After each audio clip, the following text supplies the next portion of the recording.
आज के इस लेक्चर के अंदर हम लगाएंगे सीबीएसई क्लास 10 मैथमेटिक्स का चैप्टर नंबर 5 अरिथमेटिक प्रोग्रेशन की एक्सरसाइज 5.3 का क्वेश्चन नंबर 10। क्वेश्चन मैंने स्क्रीन पे लगा रखा है, आप एनसीईआरटी से भी देख सकते हैं। और इससे पहले के जितने भी चैप्टर्स हैं या इससे पहले के जितने वीडियोस हैं, अगर उनको देखना है तो आप चैनल को सब्सक्राइब करें, बेल आइकन को जरूर दबाएं, जिससे कि आगे के क्वेश्चंस के नोटिफिकेशन भी आपको मिलते रहें। राइट, चलिए स्टार्ट करते हैं। देखिए क्वेश्चन ये है कि show that a1 a2 a3 dot dot dot an, ये टर्म्स जो है ना क्या बनाते हैं, AP बनाते हैं। ये अपने को शो करना है।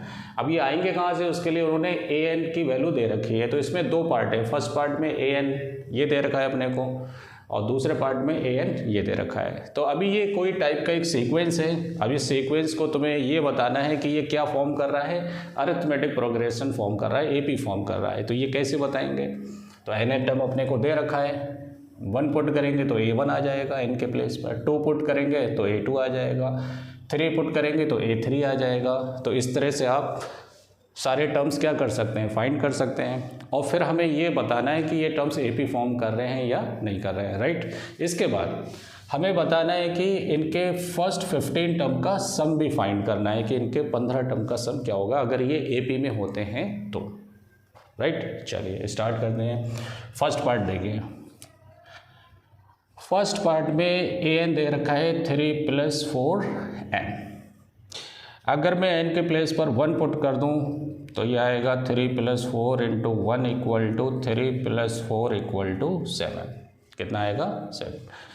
एंड n के प्लेस पर अगर आप 2 पुट करेंगे तो 3 + 4 × 2 तो 3 + 8 = 11। ये a2 आ गया। अब AP चेक करने के लिए एटलीस्ट 3 टर्म्स तो तुम्हें निकालना पड़ेंगे। तो n = 3 ले लो, तो n के प्लेस पर 3 पुट करिए तो 3 + 4 n के प्लेस पर 3, देखो 1 2 3 n के प्लेस पर आप वैल्यू पुट करते चले जा रहे हैं। तो कितना हो गया, 3 + 12 कितना हो गया, 15। अब ये जो नंबर्स हैं a1 a2 a3 कौन है, ये 7 11 और 15। अब ये चेक करना है कि ये नंबर AP में है या नहीं है। बिल्कुल AP में है। देखो कितना कितना इंक्रीज हो रहा है, 4 4 4 हर टर्म में क्या होता जा रहा है, इंक्रीज होता जा रहा है। तो इसे शो करना है तो कैसे शो करते हैं, कॉन्जिक्यूटिव टर्म्स का डिफरेंस निकालो, a2 - a1 तो 11 - 7 कितना हो जाएगा, 4। a3 - a2 निकालो तो 15 - 11 ये भी कितना आ रहा है, 4 आ रहा है।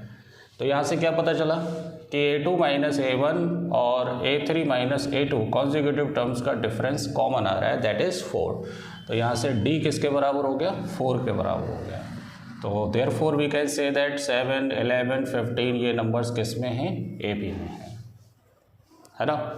तो पहले पार्ट में तो ये नंबर्स किस में आ रहे हैं, AP में आ रहे हैं, और इनके 15 टर्म का अपने को सम भी बताना है। तो फर्स्ट टर्म कितना है, 7, n कितना 15 टर्म्स, और D की वैल्यू कितनी है, 4 है। n टर्म का सम क्या होता है, n/2 2a + n - 1 × D। n के प्लेस पर 15 लगा दीजिए तो 15/2 a के प्लेस पर 7 और 15 - 1 D के प्लेस पर 4। तो S15 किसके बराबर हो गया, 15/2 7 2 = 14 प्लस 15 - 1 14 × 4। तो ये हो गया 15/2 × 14 प्लस 14 4 = 56 इक्वल टू 15/2 इंटू कितना हो गया, 70। 2 से कैंसिल करो तो 35, तो 15 × 35 कितना हो जाएगा, 15 5 = 75, 7 कैरी, 15 3 = 45 है ना। तो कितना हो जाएगा, 52। तो आंसर कितना आएगा, 15 टर्म का सम 525। राइट, तो ये फर्स्ट पार्ट आपका क्या हो गया, कंप्लीट हो गया। अगर कैलकुलेशन समझ में आई हो, कॉन्सेप्ट समझ में आया हो तो चैनल को सब्सक्राइब जरूर करें, है ना। नोट कर लीजिए वीडियो पॉज करके। अपार्ट फ्रॉम एनसीईआरटी अगर आपको MCQs चाहिए, PYQs चाहिए, एनसीईआरटी एग्जाम्पलर्स चाहिए, केस स्टडीज़ चाहिए, तो आप चैनल के प्लेलिस्ट में जाएं, इंडिविजुअल चैप्टर के फोल्डर को सर्च करें। जैसे ट्राइंगल का आप सर्च करेंगे तो ट्राइंगल के MCQ PYQs उस फोल्डर के अंदर मिलने वाले हैं। अरिथमेटिक प्रोग्रेशन का अलग फोल्डर है, सारे चैप्टर के अलग अलग फोल्डर है, तो उसके अंदर आपको सारे MCQs, PYQs और NCERT एग्जाम्पलर्स आपको वहाँ पर मिलेंगे, तो वहाँ से आप प्रैक्टिस कर सकते हैं। चलिए सेकंड पार्ट देखते हैं इसका। नोट कर लिया इसे। चलिए सेकंड पार्ट में देखिए क्या दे रखा है। an की वैल्यू कितनी है? an equal to 9 - 5n। अब आप बोलेंगे कि सर an तो ये होता है, क्या होता है? a + n - 1 × d। ये an कहाँ से आ गया? अरे भाई ये सिंप्लीफाइड फॉर्म में है। कैसे? यहाँ पर a नहीं है, d नहीं है, तो a की वैल्यू कुछ रही होगी। फॉर एग्जांपल 2 ले लो, n - 1 इसकी वैल्यू 3 ले लो, है ना। तो कितना हो गया? 2 + 3n - 3, तो ये कितना हो गया? 3n - 1। तो देखो इसी की तरह तो आ रहा है। यहाँ पर a की वैल्यू 2 ले ली मैंने, d की वैल्यू कितनी ले ली है? 3 ले ली है। तो ऐसे सिंप्लीफाइड फॉर्म में दे रखा है ये अपने को, a और d की वैल्यू पहले से ही पुट करके दे रखा है यहाँ पर। तो कंफ्यूज मत होना, आप 10th क्लास के बच्चे हैं, जाहिर सी बात है आपका दिमाग इधर उधर चलता है कि सर ये कहाँ से an आ गया, है ना। चलिए n के प्लेस पर 1 पुट करिए, टेढ़े टेढ़े टेढ़े, तो 9 - 5 कितना बचेगा? 4। n के प्लेस पर 2 पुट करिए, तो सेकंड टर्म क्या आएगा? 5 × 2, तो 9 - 10 = -1। n के प्लेस पर 3 पुट करिए, तो 9 - 15, तो माइनस का कितना बचेगा? 6 बचेगा। अब ये numbers A1, A2, A3 check करेंगे हम कि ये AP में है या नहीं है। बिल्कुल है। -5 - 5 क्या होता जा रहा है? इंक्रीज होता जा रहा है। कैसे? A2 - A1, तो A2 कितना है? -1, और -A1 कितना है? 4, तो किसके बराबर हो गया? -5 के बराबर।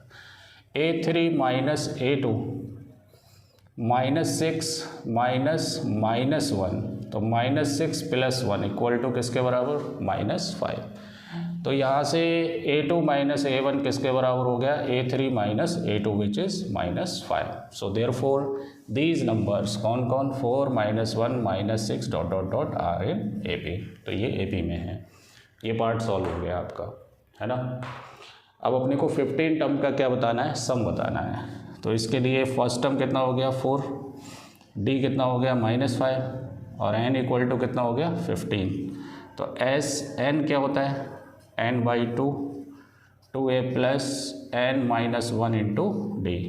तो S15, तो n के प्लेस पर 15 रख दीजिए, a के प्लेस पर 4 रख दीजिए, तो 15 - 1, d की वैल्यू -5।